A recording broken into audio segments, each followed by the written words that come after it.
Assalamualaikum. Sahur belum nih? Assalamualaikum warahmatullahi wabarakatuh. Apa kabar Ustaz Qurtubi? Alhamdulillah Ustaz. Bang Evan, Pak Anas, Pak Juan, Alhamdulillah, Bang. Pak Ustaz. Mohon maaf kami tadi ada bicara serius empat mata. Jadi saya tanya Reza nih, dia kan ganteng.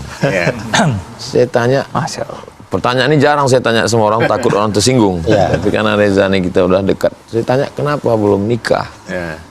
Tapi jawabannya luar biasa. Apa jawabannya Teresa? Saya takut Ustaz.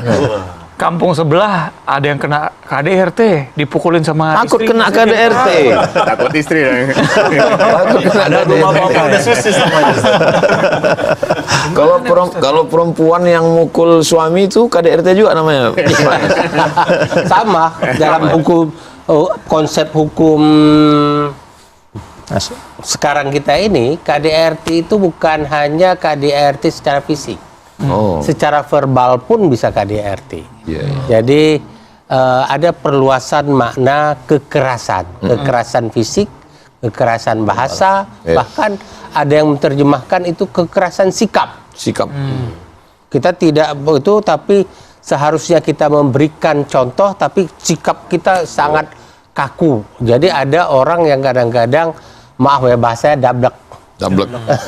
Yang seharusnya dia mengiyakan sesuatu yang benar, tapi karena keras kepala, dablek gitu dah. Masuk KDRT. Ya, tapi Pak Ustadz ya, ini Body shaming bisa masuk KDRT? bisa saja. Verbal itu ya. Verbal. Jadi, tapi gini Ustadz ya, ada bentuk KDRT lain. Misalnya begini, suami istri tidak punya anak. Ya. Si suami ini omongannya udah pahit kepada istrinya, seolah-olah istri yang bermasalah. Tapi jalan keluarnya mereka angkat anak. Iya, adopsi. Nah, adopsi anak. Iya.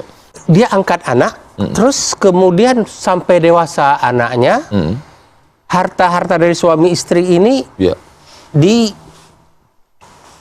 dikuasai oleh anak angkat. Padahal ini untuk saudara kandung nanti. Iya, karena dia tidak punya ahli waris yang langsung, misalnya Anak kandung. ahli waris pertama namanya itu ya. Anak tidak punya, orang tua tidak punya, maka harta ini kan ada saudara kandung dari para ahli waris. Nah, ini dikuasai oleh si anak angkat. Nah, secara hukum memang anak angkat ini tidak punya hak atas warisan. Karena yang punya hak atas warisan itu yang punya hubungan darah dengan ahli waris dalam tingkatan-tingkatan tertentu. Ya. Nah, kalau misalnya si pewaris orang tua angkat tadi ingin memberikan kepada anak angkatnya, boleh dalam bentuk wasiat atau hibah. Tapi dengan syarat tidak tadi Pak Ustadz sudah pernah sebelumnya menjelaskan tidak boleh melebihi sepertiga dari kuwasiatkan semuanya untuk anak angkatku. Nggak boleh itu. Dan tidak boleh diakal-akalin. Nah, kadang-kadang kan ada diakal-akalin. Udah pokoknya diakalin aja, dibikin seolah jual beli. Padahal tidak ada jual beli. Nah, itu kan akal-akalan ya. Nah, makanya saya begitu berbicara hukum waris, ada moral juga. Bukan hanya hukum ansi. Jual beli kan sah terlihat. Tapi prakteknya tidak pernah jual beli. Kalau secara hukum positif, Pak Nas, hukum negara, misalnya si bapak ini bulan ini, dia udah tahu nih udah agak-agak kurang enak badan kan. Bulan ini dia kasih tanah yang sana. Habis itu dia buatkan surat akta jual beli, dia jual ini ruko. Ketika dia sudah meninggal, dilihat ternyata warisannya tinggal satu sepeda motor butut. Terus saudara kandungnya ini kalau nuntut ke pengadilan bisa dapat nggak?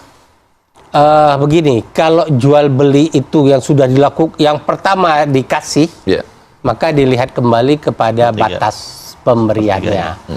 Persentase, jadi tidak boleh melampaui sepertiga. Tapi kalau jual beli itu dilakukan, ini yang sulit dibuktikan adalah jual beli itu bohong-bohongan atau asli. Selama kita bisa buktikan ada jual beli bohong-bohongan, misalnya kan gitu, kita bukan nggak benar ini jual beli, nggak pernah terjadi jual beli. Tapi ada akta jual beli di notaris. Ada akta. Tapi kan kita kejar lagi di mana setoran uang. Transfernya mana? Transfer uang. Nah nanti dia bisa di akta notaris bisa kita akalin. Uang sudah diberikan jauh hari sebelumnya, sudah digunakan. Nah itu secara hukum sebenarnya bisa, tapi pembuktiannya yang sulit. Moralnya ya? Kembali kepada moral. Moral. Tapi ini kembali ke yang KDRT. Nah, Ustadz, ilmu saya kan masih cetek banget ya. Pernah baca ada ayat katanya kalau istri dan anak tidak menjalankan atau tidak taat, kita boleh menegur, boleh memukul. Bahkan katanya ayat ini sering dipakai buat alasan KDRT. Benar gak sih, Ustadz? Wallati takhafuna nusyuzahunna. Perempuan-perempuan yang kamu khawatir mereka melakukan nusyuz, durhaka.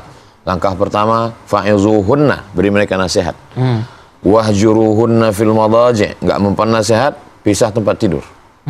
Supaya untuk memberikan masa berpikir. Wahjuruhunna fil madaji'. Yang ketiga ini yang bermasalah. Wadribuhun, pukullah mereka. Nah, ulama dalam banyak tafsir pertama mengatakan memang ada jenis perempuan nggak mempan dengan nasihat. Jadi memang dulu mungkin ada orang Arab Badui keras, dia dipukul balu, berubah. Jadi memang dulu pernah ada. Tapi itu nggak bisa dibawa ke sekarang. Karena dulu konteks sekarang dia kena kan. Tapi ada kelompok kedua mengatakan makna wadribuhun, penggunaan kata daraba dalam Al-Quran tidak semuanya memukul. Misalnya daraballahu mathalan qaryatan kanat aminatan mutmainnah. Allah memberikan suatu contoh. Jadi daraba di situ melihat konteks bahasanya tidak semuanya makna memukul. Itulah penafsiran para ulama. Dan niatnya juga ya, maksudnya mau anak dan istri kita taat beribadah dan segala macam, bukan karena ada alasan lain ya? Kalau memukul ini kita nggak tahu niat orang kan. Bisa aja waktu ditanya niat saya mendidik, tapi udah bengkak-bengkak. Kalau hukum positif gimana tuh Pak Nas? Ya berdasarkan peraturan atau undang-undang KDRT itu tetap tidak boleh. Tidak boleh. Bahkan di negara-negara tertentu, Ustadz, mengucapkan kalimat kata-kata pilihan kata yang tidak bagus saja untuk anak-anak saja sudah masuk Kena ya? KDRT. Misalnya saya pernah ditegur oleh saudara saya di Kanada. Waktu saya ke Kanada itu ada ponakan lah saya sebut itu, orang gendut banget tapi memang jagoan dia di dalam olahraga bela diri. Namun waktu saya bercanda berenang, saya latih dia berenang, begitu nyemplung buang airnya kurang setengah bak.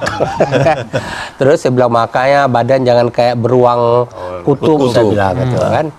Terus habis selesai itu ibunya bilang, Agnas, jangan ngomong di depan orang-orang di sini ya, kalimat-kalimat itu adalah kekerasan terhadap anak. Bapak saya, bahkan orang tua kandungnya bisa dilapor. Anak ini melapor? Contoh maksudnya. Iya bisa anak ini melapor. Anak bisa melapor bahwa kenapa ayah saya memanggil saya beruang kutub. Jadi, saya berpikir ini udah berlebihan juga tapi ya perlindungan. Ada video. Tapi sebenarnya dalam agama Nabi itu kan mengajarkan panggillah dengan panggilan-panggilan yang baik. Ada video Pak Nas, perempuan tinggal di Belanda. Dia mengungkapkan bagaimana stresnya dia. Tidak menemukan apa yang ada di Indonesia. Salah satu bentuk yang dia streskan adalah ketika dia tidak boleh meninggikan suaranya ke anaknya. Sementara tempat kita kan sementara anak ini agak hiperaktif, jangan gitu kan. Kata dia nggak boleh. Nah, itu apakah anaknya nuntut atau orang yang mendengar bisa menuntut? Kalau orang yang mendengar, orang lain yang mendengar, dia hanya bisa membuat pengaduan. Pengaduan itu adalah delik aduan ya, kekerasan di dalam rumah tangga. Bahwa sudah terjadi KDRT. Kekerasan di dalam rumah tangga itu dia hanya bisa dilaporkan oleh pihak yang dirugikan. Jadi tidak bisa pihak lain melapor karena pihak yang dirugikan ini dia saksi kuncinya yang mengatakan tidak ada. Bagi saya itu biasa saja. Kami suka bercanda yang enggak kata-kata yang biasa bagi mereka. Tapi kalau orang lain mendengar, wah itu bagi saya udah kekerasan. Ya Anda nggak punya hak untuk membuat pengaduan. Kalau itu diterapkan di sini yang selamat orang Sunda lah.